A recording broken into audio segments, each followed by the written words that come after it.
सुप्रभात बच्चों। आज हम सब लोग हिंदी व्याकरण की पाठ्य पुस्तक से पाठ 6 लिंग तथा पाठ 7 वचन का अध्ययन करेंगे। लिंग का मतलब तो बच्चों आप जानते ही होते हैं। इसका मतलब होता है पहचान। पहचान अर्थात निशान।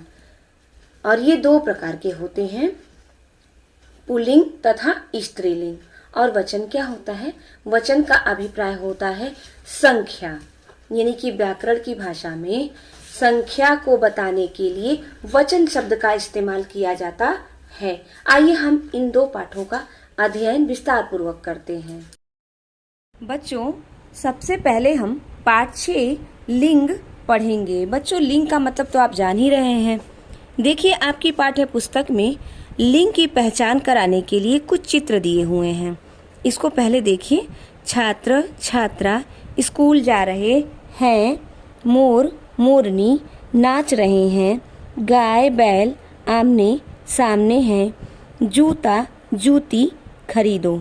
बच्चों, इन ऊपर के वाक्यों में क्या लिखा है? छात्र, बैल, मोर, जूता और कुछ शब्द जो स्त्री जाति के बारे में भी ज्ञान करा रहे हैं। छात्र, बैल, मोर तो पुल्लिंग हो गए। अब स्त्री जाति के शब्द जो हैं वो हैं छात्रा, गाय, मोरनी और जूती। इससे स्पष्ट हो गया कि लिंग दो प्रकार के होते हैं। वो कौन कौन से हैं? पुल्लिंग और स्त्रीलिंग। पहले हम इसकी परिभाषा देखते हैं। संज्ञा के जिस रूप से पुरुष या स्त्री जात का बोध हो उसे लिंग। बच्चों, नीचे कुछ वाक्य दिए हुए हैं, इनको भी ध्यान पूर्वक पढ़ लीजिए। पिताजी अखबार पढ़ रहे हैं, माताजी खाना पका रही हैं, कोयल मीठा गाती है, डॉक्टर आ गया है। जब शब्दों को वाक्यों में प्रयोग किया जाता है तब उनके पुल्लिंग अथवा स्त्रीलिंग होने का ज्ञान होता है। जैसे पिताजी और डॉक्टर पुल्लिंग के शब्द हैं और कोयल और माताजी स्त्रीलिंग के शब्द हैं। इनका पता हमें क्रिया से भी चल जाता है। जैसे पढ़ रहे हैं और आ गया है, पुल्लिंग की क्रियाएं हैं तो हमें स्पष्ट हो गया कि ये पुल्लिंग शब्द हैं। और पका रही हैं और गाती हैं, ये स्त्रीलिंग की क्रिया है तो हमें यहाँ से भी स्पष्ट हो गया कि ये स्त्रीलिंग है। महिला के बारे में बता रहे हैं, पुरुष के बारे में बता रहे हैं।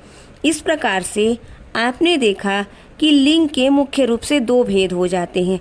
वे भेद कौन कौन से हैं, इनकी परिभाषाएं क्या है, ये भी हम देख लेते हैं। पहला है पुल्लिंग।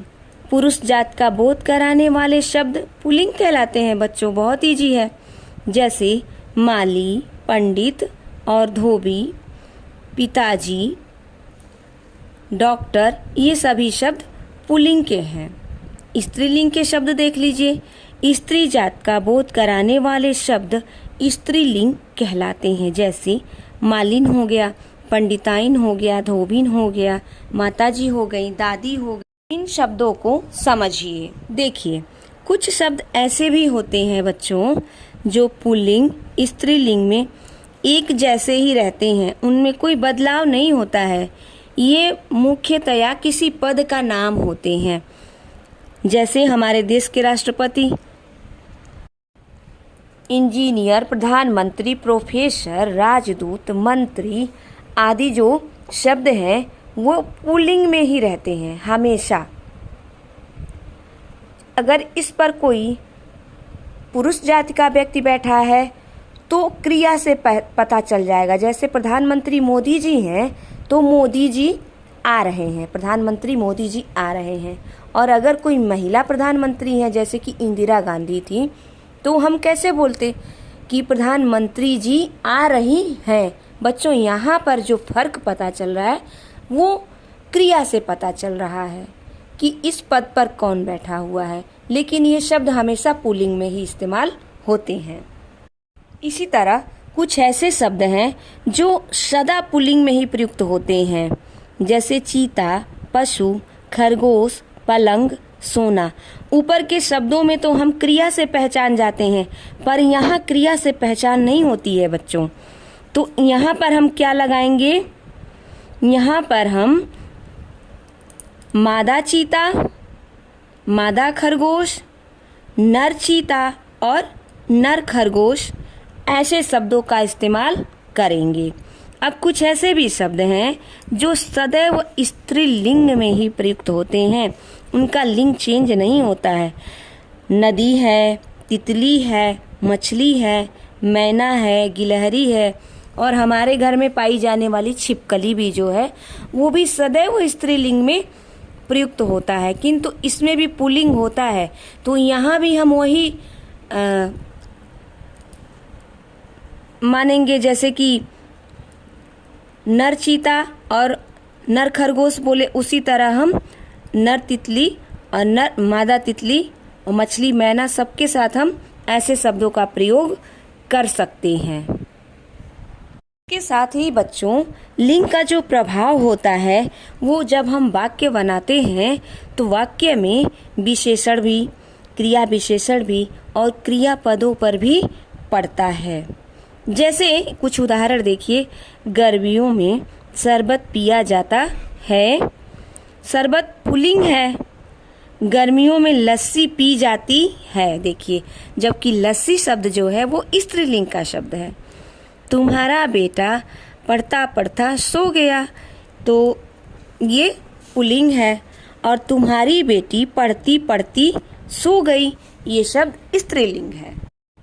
स्त्रीलिंग और पुल्लिंग शब्दों को बताने के लिए एक तालिका आपकी पाठ्यपुस्तक में दी भी गई है, इसको भी आप लोग पढ़ लीजिएगा, मैं भी पढ़ के सुनाती हूँ आपको। जैसे शेर और शेरनी, हाथी और हथिनी, घोड़ा और घोड़ी, सिंह और सिंघनी, ऊंट और ऊँटनी, देव देवी, मामा मामी, चाचा चाची, दादा दादी, शिष्य शिष्या, छात्र छात्रा। बच्चों, ये सारे शब्द आप लोग जानते हैं, इन सभी शब्दों से आप परिचित हैं, कोई ऐसा नया शब्द नहीं है। आपने इस पाठ में क्या पढ़ा? संज्ञा एक विकारी शब्द है। लिंग के कारण संज्ञा में विकार या परिवर्तन आ जाता है। लिंग चिन्ह या पहचान को कहा जाता है और हिंदी में लिंग दो हैं, पुल्लिंग और स्त्रीलिंग। चलिए बच्चों, हम वचन को देख लेते हैं। बच्चों, आपकी पाठ्यपुस्तक में यहाँ भी कुछ चित्र दिए हुए हैं, जैसे लड़की नाच रही है और लड़कियाँ नाच रही हैं। यह कुर्सी है, ये कुर्सियाँ हैं।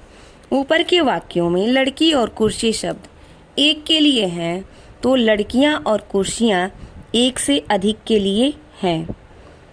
अब हम इसकी परिभाषा देखते हैं। शब्द के जिस रूप से संज्ञा के एक या अनेक होने का पता चलता है उसे वचन कहा जाता है। यहाँ पर आपने क्या देखा कि शब्द के जिस रूप से उसकी संख्या का ज्ञान होता है, वो एक है या एक से अधिक है। बच्चों, अब आप देख लीजिए कि वचन कितने प्रकार के होते हैं। जैसे हिंदी भाषा में वचन दो प्रकार के होते हैं, एक वचन और बहुवचन। एक वचन का मतलब किसी एक के लिए, जैसे शब्द के जिस रूप से उसके एक होने का पता चले उसे एक वचन कहते हैं, जैसे माला, बालक, पुस्तक, पक्षी आदि। बहुवचन शब्द के जिस रूप से उसके एक से अधिक होने का पता चलता है उसे बहुवचन कहते हैं, यानी एक से अधिक है, जैसे मालाएं, बालकों, पुस्तकें, पक्षियों आदि। और ये वचन का प्रभाव किस तरह से पड़ता है यह भी देख लीजिए। लड़की खेल रही है और लड़कियां खेल रही हैं। लड़की खेल रही है एक वचन का उदाहरण है, लड़कियां खेल रही हैं बहुवचन का उदाहरण है। पेड़ हिल रहा है, पेड़ हिल रहे हैं। साधु ने भोजन किया और साधुओं ने भोजन किया। आदर देने के लिए एक व्यक्ति के लिए भी बहुवचन का प्रयोग किया जाता है, जैसे दादाजी आ रहे हैं। यहाँ बहुवचन की क्रिया प्रयुक्त हुई है इसलिए कि दादाजी जो हैं वो आदरणीय हैं। और गांधी जी महान थे, यहाँ भी बहुवचन क्रिया थे प्रयुक्त हुई है, क्योंकि गांधी जी भी परम आदरणीय थे। आइए अब तालिका देखते हैं। एक वचन और बहुवचन की तालिका है, इसे भी आप लोग पढ़ लीजिएगा। जैसे आँख से आँखें बहुवचन बना, रात से रातें और किताब से किताबें बहुवचन बना, गाय से गायें, कमरा से कमरे, नदी से नदियाँ, कुर्सी से कुर्सियाँ, लड्डू से लड्डुओं, कौवा से कौवा, कौवा से कौवे आदि बने। बच्चों इसी प्रकार एक वचन से बहुवचन में मात्राओं का परिवर्तन करके बहुवचन बना दिया जाता है। इस पाठ में आपने क्या क्या पढ़ा? शब्द के जिस रूप से संज्ञा के एक या अनेक होने का पता चलता है उसे वचन कहते हैं। और वचन दो प्रकार के होते हैं, एक वचन तथा बहुवचन। बच्चों इस पाठ को आप लोग बहुत ध्यानपूर्वक पढ़ लीजिएगा। आज की कक्षा हम यहीं समाप्त करते हैं।